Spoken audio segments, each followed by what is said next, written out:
mengendalikan hati demi kedamaian. Mengendalikan hati demi kedamaian. Ayat-ayat yang kita baca ditekankan di dalam ayat yang ke-15 itu dia katakan, hendaklah damai sejahtera Kristus memerintah dalam hatimu. Hendaklah damai sejahtera Kristus, ya. Damai sejahtera Kristus itu memerintah dalam hatimu. Kalau dia yang memerintah dalam hati kita, kita akan tetap merasakan kedamaian. Apapun dalam hidup kita, apapun yang kita alami, damai sejahtera itu tetap ada dalam hidup kita. Kenapa? Karena dia yang memerintah hati kita. Dia yang mengendalikan hidup kita. Dia yang mengendalikan tubuh kita. Kalau kita baca di dalam Ibrani 12 ayat 14 dikatakan demikian. Berusahalah hidup damai dengan semua orang dan kejarlah kekudusan, sebab tanpa kekudusan tidak seorang pun akan melihat Tuhan. Ya, dia katakan berusahalah hidup damai dengan semua orang. Hidup damai. Kita kembali kepada judul khotbah saya, mengendalikan hati demi kedamaian. Semua orang mau supaya hatinya hidup, hatinya ada kedamaian. Amin. Hatinya ada kedamaian. Siapa yang tidak mau hatinya damai? Kalau hatinya tidak ada kedamaian, akan ada perpecahan, ada kerusuhan, dan lain sebagainya. Kita lihat contoh-contoh yang terjadi di beberapa daerah, baik di Ambon, di Poso, dan di mana-mana ini. Kerusuhan karena hal-hal yang kecil yang tidak dapat dipersatukan sehingga tidak ada kedamaian. Kita belajar mengendalikan hati kita. Dalam Amsal pasal 4 ayat 3, jagalah hatimu dengan segala kewaspadaan, karena dari situ terpancar sumber kehidupan. Jaga hati kita. Belajar kendalikan hati demi satu kedamaian. Dalam persekutuan kita kendalikan hati kita demi kedamaian. Matius 5 ayat 9 dia katakan demikian. Matius pasal 5 ayat 9. Berbahagialah orang yang membawa damai, karena mereka akan disebut anak-anak Allah. Berbahagialah orang yang membawa damai, karena mereka akan disebut anak-anak Allah.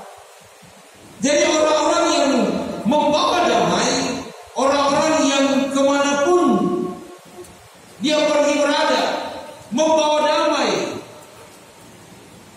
Firman Allah berkata, mereka akan disebut anak-anak Allah. Amin. Mereka itu akan disebut anak-anak Allah. Kita mau sebagai orang percaya, kita akan disebut anak-anak Allah. Dalam terjemahan lain dia katakan demikian. Betapa bahagianya orang yang bekerja membawa damai, mereka akan disebut anak-anak Allah. Betapa bahagianya, sekali lagi, orang yang bekerja membawa damai. Orang yang bekerja membawa damai. Ada usaha, ya, ada usaha kemana saja yang pergi berada. Ada satu usaha, ada tindakan dalam hidupnya supaya damai itu diperoleh oleh orang lain. Dan di Alkitab katakan mereka itu akan disebut anak-anak Allah.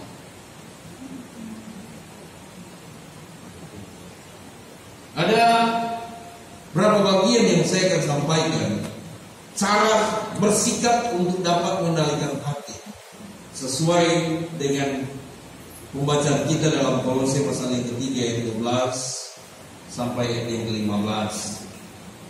Ada beberapa hal yang saya akan sampaikan untuk dapat mengendalikan hati, sikap-sikap untuk dapat mengendalikan hati sesuai dengan yang tertulis dalam Kolose pasal yang ketiga ayat yang ke-12 sampai yang ke-15. Yang pertama, di dalam ayat yang ke-12, ya, Firman Tuhan berkata, karena itu sebagai orang-orang pilihan Allah yang dikuduskan dan yang dikasihinya, kenakanlah belas kasihan, kemurahan, kerendahan hati, kelembutan dan kesabaran. Yang saya garis bawahi di sini adalah kerendahan hati.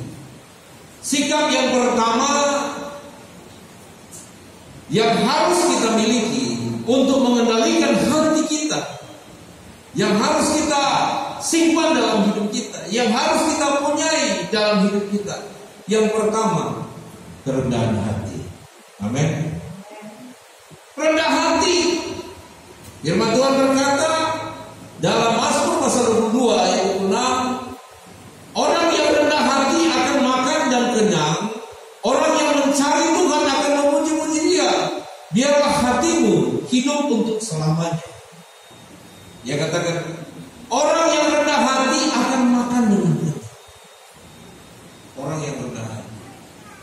Jadi orang yang rendah hati akan menikmati berkat Tuhan. Orang yang rendah hati akan menikmati anugerah Tuhan. Dan firman Tuhan berkata, orang yang rendah hati akan dimuliakan. Sikap inilah yang membuat kita menjadi damai. Kita memiliki rendah hati, sikap yang rendah hati, sikap yang tidak sombong. Karena dia tahu sikap yang sombong ini tidak disukai oleh banyak orang. Benar apa betul? Nah, tidak disukai oleh banyak orang. Orang sombong tidak disukai banyak orang. Di mana saja kita kalau sombong pasti bicara itu dari sombong. Itu tidak disukai. Belajar hidup rendah hati. Karena orang rendah hati, kata Alkitab yang kita baca, akan makan dan kenyang, akan menikmati berkat Tuhan, baik rohani maupun jasmani. Itu orang rendah hati. Dan banyak orang senang dengan orang yang rendah hati. Kebutuhannya sedang dia pinjam duit saja kalau dia hidup rendah hati. Belum dia pinjam orang udah kasih, betul enggak? Kan? Tapi kalau orang sombong, baru dia ngomong enggak ada.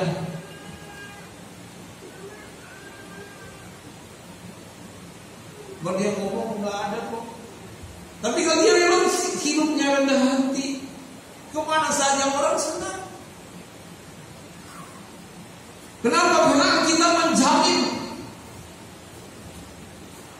dia akan makan dan kenyang, akan menikmati berkat Tuhan, akan menikmati anugerah Tuhan.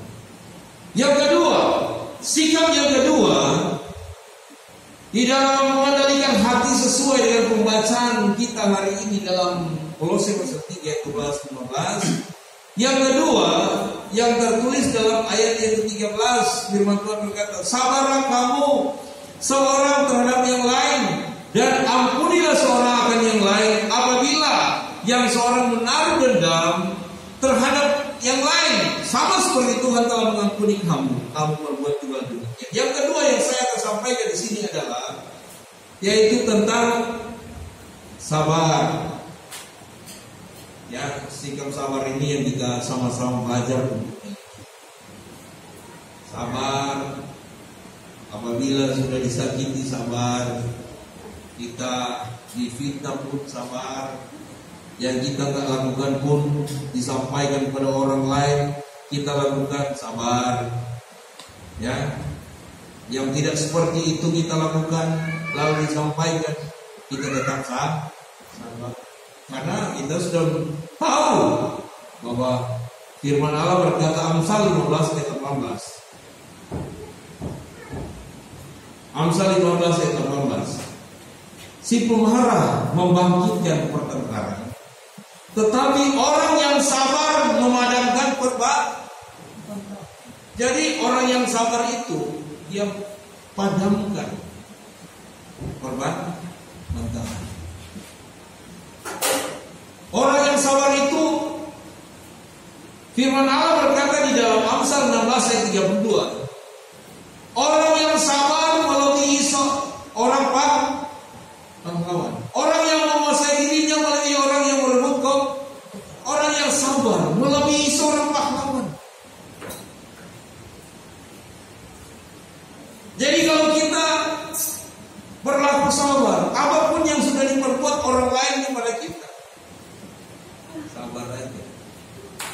sudah tahu bahwa yang akan membalas bukan kita. Tuh. Kali lagi, meskipun kita kan lakukan tapi dibilang gini, wah gini, sabar aja. Memang sakit, kan? Apalagi orang udah menilai kita seperti yang tidak, sabar aja. Akhirnya, firman Allah berkata, orang yang sabar melebihi seorang pahlawan. Sabar, ya. Memang sabar ini susah untuk kita praktekkan, tapi belajar untuk praktekkan. Sabar di jalan, kan? Apalagi kalau macet, sabar. Apalagi, dan sabar ini memang meskipun sabar sudah pindah, tapi kita harus tetap sabar, karena memang namanya sabar. Tetap sabar. Yang ketiga, sikap yang ketiga, untuk kita dapat mengendalikan hati kita sesuai dengan pembacaan kita hari ini di dalam Kolose pasal 3 12-15, judulnya mengendalikan hati demi satu kedamaian. Ya. Yang ketiga, yang harus kita simpan dalam hati kita untuk mencapai satu kedamaian, ditulis dalam ayat yang ke-13 yang kita sudah baca tadi, yang saya ambil situ, mengampuni, sabar, mengampuni. Itu sejalan tuh. Kita sabar, kita. Kenapa kita harus mengampuni? Firman Allah berkata dalam ayat 13, sabarlah kamu seorang terhadap yang lain, dan ampunilah seorang akan yang lain apabila seorang menaruh dendam terhadap yang lain. Ampunilah apabila seorang menaruh dendam terhadap yang lain. Memang kata ampun ini, mengampuni ini gampang diucapkan tapi susah dilakukan. Ya, mengampuni. Tapi yang kita mengajarkan kita mengampuni. Seperti yang saya sampaikan tadi, yang kita tidak lakukan pun disampaikan kepada orang lain untuk menjatuhkan kita. Firman Allah berkata, ampunilah. Meskipun dia menaruh dendam kepada kita, ampuni dia. Kenapa kita harus mengampuni? Firman Allah berkata, sama seperti Tuhan telah mengampuni kamu, kamu perbuat juga lah demikian. Sama seperti Tuhan. Tuhan sendiri tidak melihat sebesar apapun dosa yang kita lakukan. Dia sudah ampuni kita, dan dia sudah buang jauh-jauh dosa kita sampai ke tumir laut, ke bagian yang tidak bisa dijangkau oleh manusia dan tidak bisa dideteksi oleh alat apapun. Ke dalam tumir laut. Dan itu dilakukan oleh Tuhan. Dia ampuni kita, dia buang jauh-jauh dosa dan kesalahan kita, pelanggaran kita. Kalau Tuhan sudah ampuni kita, sebagai orang-orang yang percaya kepada Tuhan, mari kita belajar untuk mengampuni. Amin. Tapi sakit kali, sakit mengampuni itu sakit, kan? Mengampuni memang sakit. Tapi itu yang Tuhan ajarkan kepada kita. Itu yang Tuhan mau kepada kita. Ampunilah. Karena firman Tuhan berkata, kalau kamu tidak mengampuni, Bapa di surga pun tidak akan mengampuni kamu. Itu kan doa Bapa kami. Ampunilah mereka, seperti kami juga mengampuni orang yang bersalah kepada kami. Jadi kalau kita nggak bisa mengampuni, jangan kita doa Bapa kami. Nanti aja.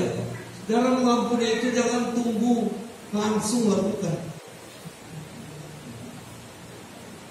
Mengampuni itu Kalau kita sudah rasa ada sesuatu yang tidak baik di hati kita, sakit kali, memang sakit.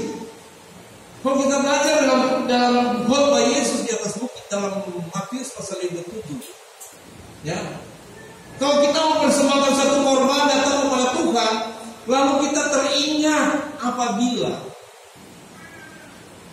kita melakukan hal yang tidak baik kepada orang lain, atau ada orang lain yang melakukan yang tidak baik kepada kita, ampunilah mereka. Ampuni, selesaikan dulu, baru datang persembahkan korban. Ampuni, memang mengampuni memang susah-susah gampang. Kalau kecil ya gampang kali kita ampuni. Tapi kalau besar, kalau orang lain gampang kali kita ampuni. Tapi kalau keluarga kita, payah mengampuni. Jangan di saat kita tidak mengampuni, Tuhan panggil kita. Hidup ini singkat, dan Tuhan tidak mau ketika Dia ampuni kita, Dia tidak ingat lagi kesalahan kita. Yang ingat kesalahan kita sendiri dan manusia itu sendiri.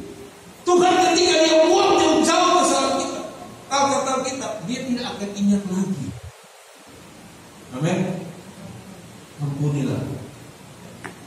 Untuk bisa kita merasakan ada kedamaian di mana saja kita pergi berada, baik di tengah-tengah persekutuan kita sebagai anak-anak Tuhan di jemaat Fili Allah, maupun di tengah-tengah persekutuan kita dengan keluarga-keluarga kita di mana saja kita pergi berada, baik keluarga kita di kampung, keluarga kita di sini di kota, di mana saja kita ada, kita membawa kedamaian. Kenapa? Karena kita dapat mengendalikan hati kita demi terciptanya kedamaian di mana kita ada. Amin. Dengan sikap apa kita bisa mengampuni dia, mengampuni keluarga kita, mengampuni orang yang bersalah kepada kita, sehingga orang akan melihat kita bahwa inilah kita. Belajar mengampuni, belajar hidup rendah hati, belajar hidup sabar.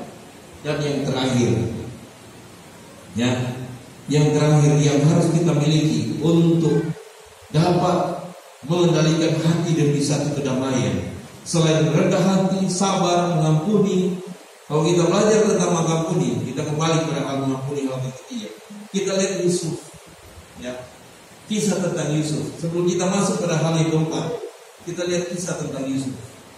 Apa yang dilakukan oleh Yusuf? Ketika saudara-saudaranya menjual dia, ketika saudara-saudaranya melemparkan dia ke dalam sumur, ketika saudara-saudara mengangkat dia dan menjual dia, ya, kepada orang Mesir, sangat sakit Yusuf rasakan. Bukan tidak sakit, apalagi Yusuf dipenjarakan.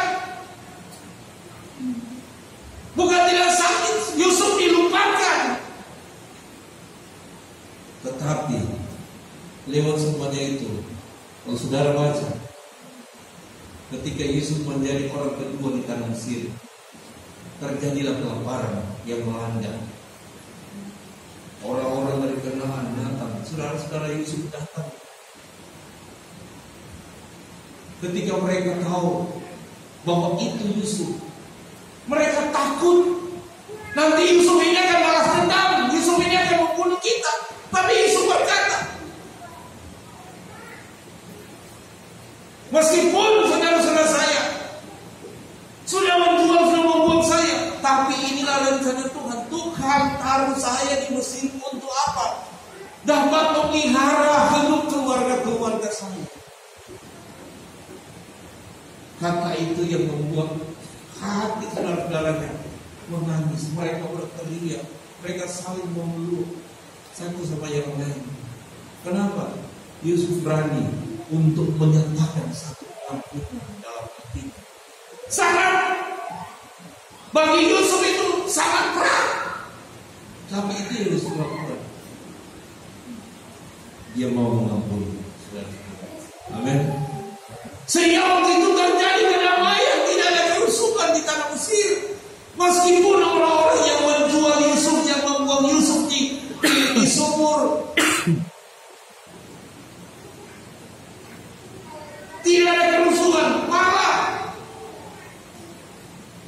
terjadi kedamaian antara keluarga lepas keluarga. Abang Yusuf, adik Yusuf, mereka merasakan ada sukacita, kedamaian di tanah Mesir. Kenapa? Karena Yusuf berani mengampuni saudara. Amin. Hal yang keempat dan yang terakhir, sikap yang harus kita miliki selain kita rendah hati, sabar, dan mengampuni. Yang keempat yang ditulis dalam ayat yang ke-14 yang katakan demikian. Dan di atas semuanya itu kenakanlah kasih. Kasih sebagai pengikat yang mempersatukan dan menyempurnakan. Amin. Amin. Kasih inilah yang menyempurnakan. Baik rendah hati, sabar, mengampuni. Kasih inilah yang mengikat, yang menyempurnakan, mempersatukan. Ya. Karena kasihlah kita boleh ada hari ini. Karena kasih Tuhanlah, Yesus sudah mengasihi kita. Yesus sudah lebih dulu mengasihi kita. Marilah kita saling mengasihi. Kalau ada salah paham satu sama yang lain, datang selesaikan. Bicarakan. Jangan dibicarakan dengan orang yang tidak punya kepentingan. Itu akan semakin besar. Bicarakan dengan orang yang berkepentingan, orang yang punya, yang masuk di dalam. Artinya orang-orang yang mungkin kita saling paham satu sama yang lain, maju kita sampaikan.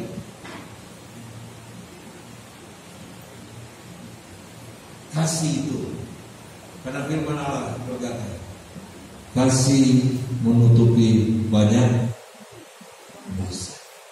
Jadi kasih, mengasihi. Kasih itulah yang menyempurnakan, mempersatukan, mengikat kita sebagai